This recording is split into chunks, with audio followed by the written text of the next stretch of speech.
Hello. I'm Chelsea Tusa, and for some of you that don't know me or haven't seen me before, I'm a part of the youth group here at church. So before I start getting into everything and let some random kid talk to you, let me tell you some things about myself. Well, I've been with this church for about 4 years, and I was actually invited by Kylie Woods. And since I've been with this church, it's definitely changed my life in such a positive way. I never really grew up in a church, and it was actually really hard for me to come and open up to a church or even any church, because I never really experienced going to one. So when I first opened my mouth and I was telling Tony that I would take this spot because no one else would, after I thought in my head was like, no, Chelsea, what are you thinking? Take it back. You can't talk in front of a whole bunch of people you don't know. But then I started thinking about how this is such a good opportunity to get closer with everyone here, and especially God. There's so many ways God has came closer with me throughout the years, through softball, Warren Willis, and definitely this church. Now, softball has kept me away a lot of Sunday mornings and Sunday nights from church, but trust me, Tony always says something about it. I've been playing softball for about half of my 15 years of living. Another thing I love doing is going to Warren Willis, which is a camp you go to for a week that the church brings you on.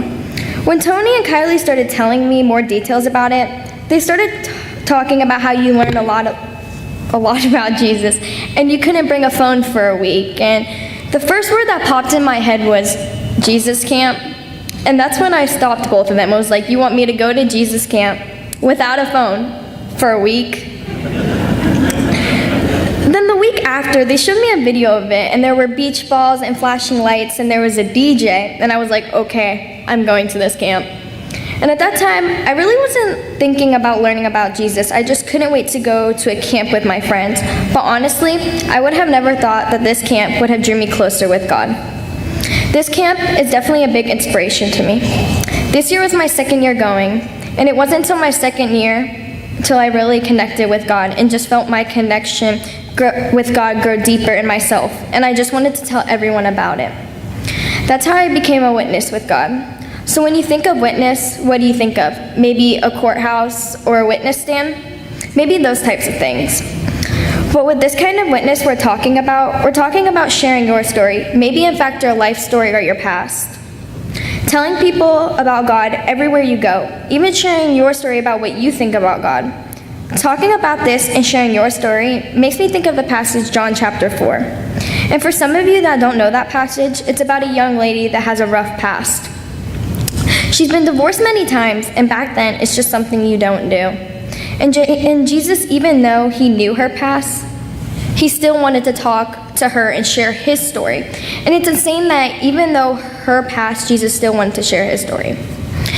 It amazed her, and he wanted to tell everyone that would listen.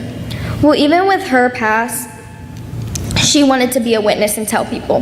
But in the verse, it says, many believed because of what the woman had said, but more believed through the testimony of Jesus himself.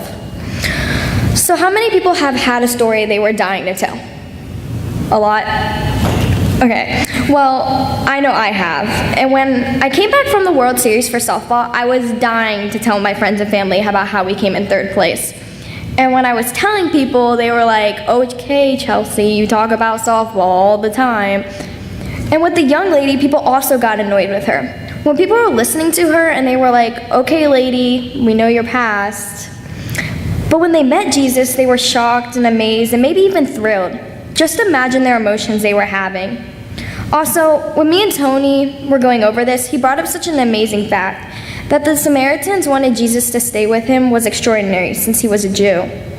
That just shows that God can break down any wall between anyone and anything. The word when I think of all of this is spiritual harvesting. He was helping by growing the followers of God. Now, this always sticks in my head for some reason. Tony always says that if he came to our school and he picked out a random person in our school and he asked them to pick out anyone who thought was Christian, would you be one of them? He also always tells us that don't be one person inside of a church and another outside of the church. Yes, all of us had a rough past and turned into someone that we don't want to be. But the best thing you can do about it is pray. You know what praying does? It gets you closer with God. Everything you do has a connection with God. And when you have that connection with God, you want to share it. We all want to be a witness of God. God can break down any walls that keep you and Him together and you telling people about Him. I know we all like sharing what we love because I know for a fact that Tony loves the Green Bay Packers. Because that's all he talks about when football season comes around. But it's okay, that's something Tony loves. Just like my sister, she loves horses. You walk in her room and there's horse pictures everywhere. But it's something she loves, so she always talks about it. And I know for a fact that everyone in here loves God. And some of us don't talk about Him and be a witness like we should towards Him. So before I get done and finish off with everything, ask yourself these questions. How has knowing God changed your life, and how has being a witness helped you? Also, don't forget the 5 words we've been learning about for the past weeks. Prayers, presence, gifts, service, and witness. Sharing your story no matter what your past is. Thank you.